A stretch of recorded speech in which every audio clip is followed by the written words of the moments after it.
¿Por qué Culiacán y Mazatlán son antagónicos? ¿Son competencia? Entonces el Congreso entra al quite y en ese año nombra como gobernador sustituto a Francisco de la Vega. Y en 1851 finales surge una grilla, la grilla de los mazatlecos.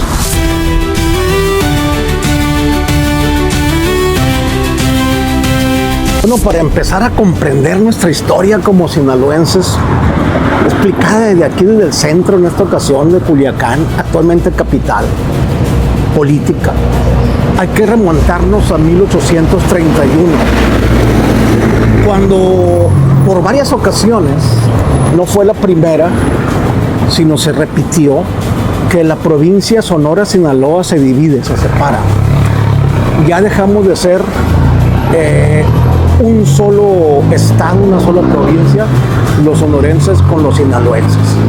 1831. Si nos remontamos más atrás, te puedo contar cómo se separaron, volvieron a unirse y se siguió luchando para esa separación. Pero 1831 es el año que nos sitúa en la formalidad política de nuestro Sinaloa. ¿Y a qué me refiero con esto? El Congreso de nuestro estado, en esa época, antes de la mitad de la centuria de 1800, estamos hablando del 31, nombra a un gobernador, Francisco Iriarte. El Congreso dice, va Francisco, él va a ser, lo aprobamos, mayoría, y se da fecha para la posesión. Por motivos que se desconocen, Francisco Iriarte no se presenta a protestar como gobernador formal del estado de Sinaloa. No llega, simple y sencillamente, ese día no hubo evento, no hubo toma de posesión. En 1831 se tuvo que diferir la fecha para posteriormente que el Congreso volviera a tomar decisiones y formalizar la política del Estado. Pues nuevamente se lleva el tema a las curules del legislativo en Sinaloa en aquellos tiempos y se nombra como interino, fíjense, interino, Agustín Martínez de Castro, ¿no? 1831, repito porque es una fecha parteaguas, ¿no? Entonces, sin haber ocupado el cargo, eso ya le provoca a Agustín ser nombrado interino.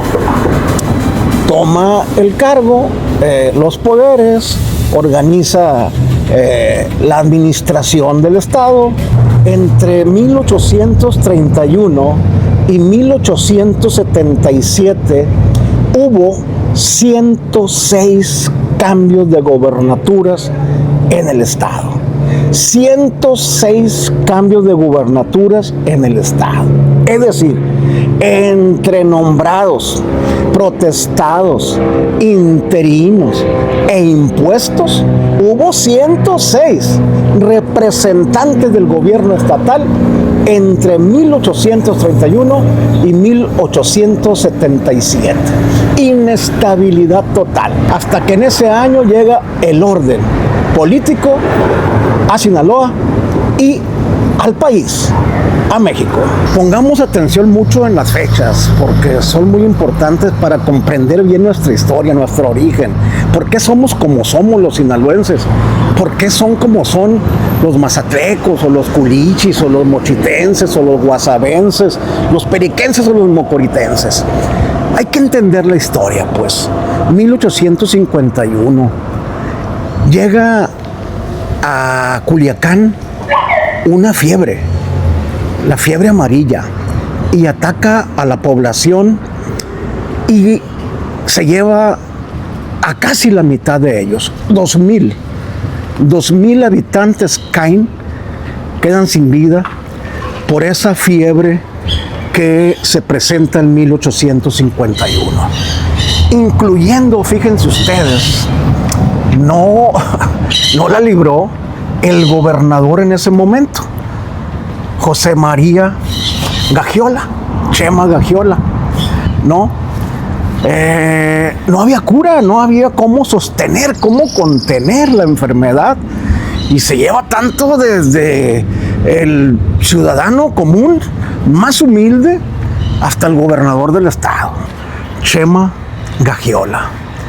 Entonces el Congreso entra al quite y en ese año nombra como gobernador sustituto a Francisco de la Vega. Francisco de la Vega protesta como tal, pero no le duró mucho el gusto. A Francisco de la Vega no le dura mucho el gusto. Y en 1851 finales surge una grilla, la grilla de los mazatlecos, así se le conoce. ¿Y cómo se da esto? Pues fueron los comerciantes, los aspirantes a grandes empresarios de aquella época que habían migrado a esa ciudad de Europa, de Estados Unidos o de algunos otros países.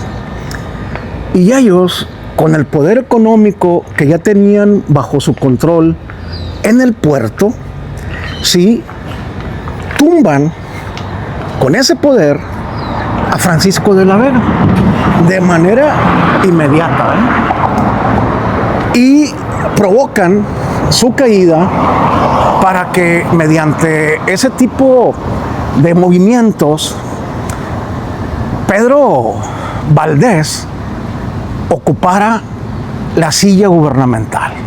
Y a propósito, quiero comentarte y compartirte que ya en unos días van a salir las playeras temáticas del canal de Jorge Contreras y vienen inéditas para que las adquieras, para que te las pongas. Recuerda que en este canal no te vendemos viajes, no te vendemos un platillo, no te vendemos una camiseta.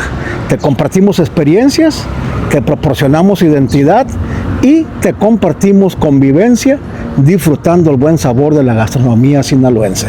Experiencias de rutas con historia, experiencias del canal de Jorge Contreras, nuestra identidad. Entonces fíjense cómo se viene dando todo, ¿no? Cómo se va conformando. Una fiebre mata a la mitad de la población culichi, 2000, en 1851, 2000 personas. El Congreso nombra a Francisco de la Vega, los mazatlecos hacen revuelta, lo tumban y logran posicionar a Pedro Valdés en la silla gubernamental. No los mazatlecos de origen, el marismeño, el que nació ahí, en sus calles, en Olas Altas, en el centro histórico, en aquel viejo Mazatlán. No, sino los empresarios que emigraron a esa ciudad para explotar la riqueza natural y convertirla en joya turística, industrial y comercial. Con ese peso tan importante que tenían económicamente, logran poner en el gobierno a Pedro Valdés. Pedro Valdés decreta en 1852 que la capital del estado, que se encontraba en ese momento aquí en Culiacán, se trasladara al puerto de Mazatlán, ¿no? Y se llevan los poderes al puerto. Esto obviamente trajo claroscuros, beneficios, pero también explotación para los propios mazatlecos de origen, porque los que explotaron económicamente el poder fueron los grandes empresarios que habían llegado de fuera. Y Pedro Valdés dura hasta 1859, hasta que Plácido Vega lo desplaza y vuelve a retomar los derechos constitucionales y se traslada nuevamente los poderes a los no mazatlecos, sino a los culichis y al resto de los sinaloenses en general. Pero no fue ahí cuando se disuelve que la capital dejara de ser en el puerto de Mazatlán, ¿no? Eran fechas convulsas, ya le dijimos, 106 gubernaturas, 106 personajes pasaron por la silla del gobierno del 51 al 77, ¿no? Entonces siguen las revueltas, los movimientos, los enfrentamientos. No era una cotidianidad tranquila en Sinaloa, como tampoco lo fue en el país, ¿no? Fue hasta el año de 1877 cuando llega Cañedo al poder y le da, entre comillas, una estabilidad política y orden y abatir la violencia en el Estado, como se hizo también a nivel federal. Pero los poderes se trasladan a Culiacán antes de eso.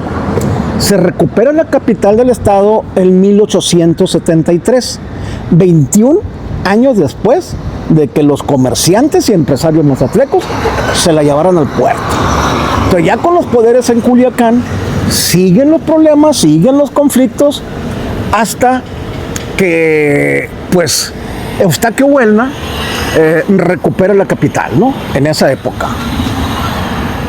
Eustaquio Buelna fue un gobernante que le apostó mucho a la educación, por cierto, hay que decirlo, a la organización, pero todavía había problemas en las calles de los pueblos de Sinaloa, así como en las ciudades de la República Mexicana, ¿no? Entonces nos vamos al Porfiriato, el 77, cuando el general Cañedo ocupa la gubernatura, ¿sí? Después de varios intentos, hasta que lo logra, y le da orden a Culiacán y a Sinaloa y a hidratarnos. ¿A cómo estamos ahorita con el precio? 6.5. 6.5, miren. Este botellón de agua 6.5 con transferencia en efectivo, como usted quiera, ¿no? Ahora sí, como nuevo. El canal de mi amigo Porter, 3 litros de agua por 150 pesos. Ah, caray, oferta, ¿no? Mira el canal de Porter. 3 litros, si viene aparte del canal, 3 litros, sin chapuza, orgánica, 100% natural, por 150 pesos, 3 litros.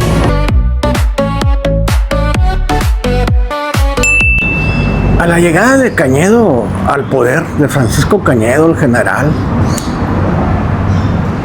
Culiacán y Sinaloa emprenden vuelos, modernización, inversiones, industrialización, y empieza a detonar, a crecer económicamente. Con el apoyo de Porfirio Díaz, con las vías férreas, con el crecimiento del ferrocarril a nivel nacional, intercomunica a los poblados, a las ciudades y a los estados, así como también a los abastos, a los mercados. Lleva, trae, intercambia alimento y eso mantiene estabilidad alimentaria en la República Mexicana.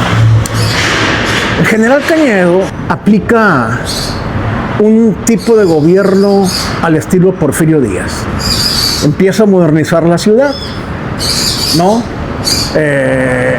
Crece el desarrollo, pero no podemos dejar por fuera a un coadyuvante, a un aliado y a un hombre de poder también, que el 1892 ocupa la silla de Cañedo,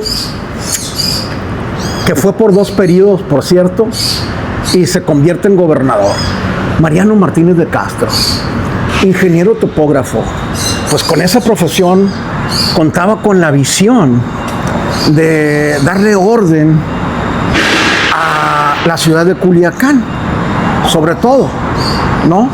e introduce, ¿sí?, el trazo urbanístico de la ciudad, incluyendo también el tema del agua entubada, el tema de la electrificación y el tema del drenaje. Eso le dio orden y avance a Culiacán. Lo mismo se hizo en Mazatlán. Había 9 delegaciones en el estado de Sinaloa. Luego vamos a entrar a ese tema para no distraernos ahorita. No eran tantos municipios como lo son 20 ahorita, ¿no? Había 9 delegaciones, ¿no? Y se le empieza a dar ese orden a Sinaloa y empieza a crecer, a desarrollarse, a industrializarse. En la ciudad de Culiacán, sí, donde me encuentro ahorita, en la zona oriente, que están viendo este andador muy bonito, las viejas casonas por donde empezamos, aquí no había desarrollo urbano. De la calle del Barranco o del Barranco en sí, que actualmente es la Aquiles Cerdán, hacia el oriente eran huertos, eran terrenos agrícolas y eran una expansión industrial, donde los Redo desarrollaron, don Joaquín y sus herederos, la fábrica de hilados, la fábrica La Aurora, los cañaverales, el desarrollo industrial de esta zona de Culiacán, que Joaquín Redo tiene mucha participación en la vida empresarial de Mazatlán, que eso se lo voy a contar desde allá. Entre otros antiguos personajes de la historia de Mazatlán, que la verdad lo desconocen. Son muy pocos y me atrevo a decir que son únicamente los historiadores o algunos cronistas que conocen el origen de los nombres, de la participación que tuvieron y cómo le aportaron el desarrollo. Y así como hubo empresarios, comerciantes que vinieron a explotar la riqueza natural de Mazatlán, también los hubo todo lo contrario, que fueron muy buenos empresarios, muy buenas personas que dejaron legado positivo, huella y herencia para Mazatlán, Sinaloa, de manera buena. Y bueno, en 1900 nace allá, todavía Cañedo en el poder, la cervecería Pacífico, que tuvo sus orígenes primeramente con los Melchers, no como tal como la cervecería Pacífico, pero sí con la participación de Germán Evers con ellos, ¿no? Y que Germán Evers fue el socio principal de mi tocayo Jorge Clausen, de Philip, entre otros pequeños empresarios que le meten su proporción de inversión a la cerveza, que con origen y carácter alemán se empezó a fabricar en el puerto de Mazatlán, la Pacífico, la cerveza Pacífico. Entonces, personajes como Clausen, personajes como Evers, tú los oyes mencionar en Mazatlán y les preguntas a los ciudadanos y te dicen que es el del parque o que es el del paseo que está junto a la zona costera. Pero no se han preocupado por difundir bien la historia de estos grandes personajes.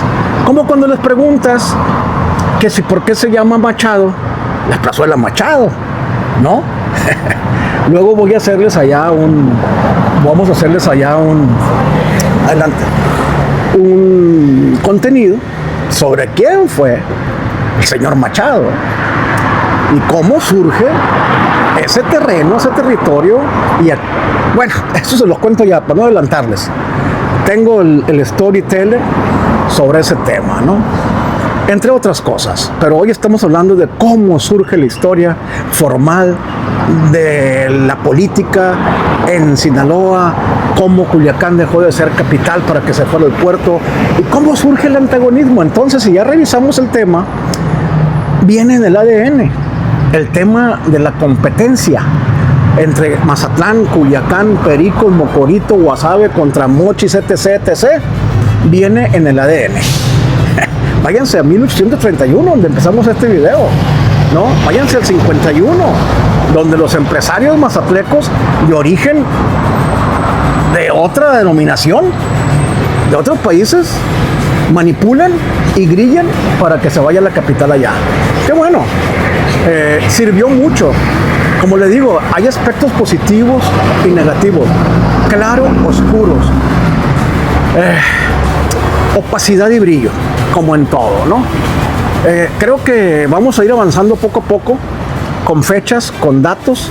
Y nada más decirles que en 1831, después del virreinato, se saca el panteón de la Capilla San Miguel, que estaba donde originalmente está hoy la catedral, en la Plaza de las Armas, para que se haga el panteón en Aguilar Barraza y Obregón, actualmente así, conocido el punto como Obregón y Aguilar Barraza, que ese panteón se fue hasta la calle del Águila, ¿no? Donde está actualmente la escuela Sócrates.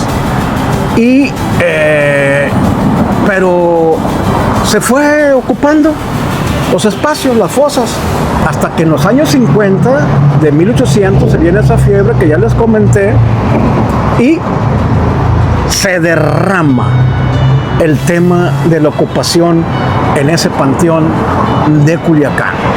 Así de que datos importantes, y por eso en 1844 ya se contaba con un panteón en la ciudad de Culiacán, en Juan Nepomuceno, y se empiezan también a llevar cuerpos de ciudadanos en lo general, porque era un panteón dedicado a los ricachones y a la alcurnia. Pero ya se llevan también para allá cuerpos a ser ahí pues sepultados en ese panteón, que también está ahorita ya rebasado, ¿no? El Panteón San Juan Nepomuceno, que se lo hemos compartido a ustedes. Luego les vamos a compartir cómo nace el Hospital del Carmen, cómo surge la Catedral de Culiacán, cómo surge la Catedral de Mazatlán, cómo surge el Paseo del Centenario del Mazatlán, cómo se constituye la Plazuela Machado, ¿sí? ¿Cuál fue la aportación de los empresarios buena onda que llegaron de fuera y que dotaron a Mazatlán de dientes y herramientas para que saltara? Y así como también, y ahí no me quiero meter mucho, como muchos herederos de esos empresarios simplemente explotan Mazatlán por décadas, por generaciones, sin devolverle nada a cambio. Pero ese es otro tema, no me quiero meter en grilla política. Así de que ya lo saben. Vamos a continuar con estas historias de nuestro Sinaloa. Y si les gustan, suscríbase al canal. Nos vemos en la próxima.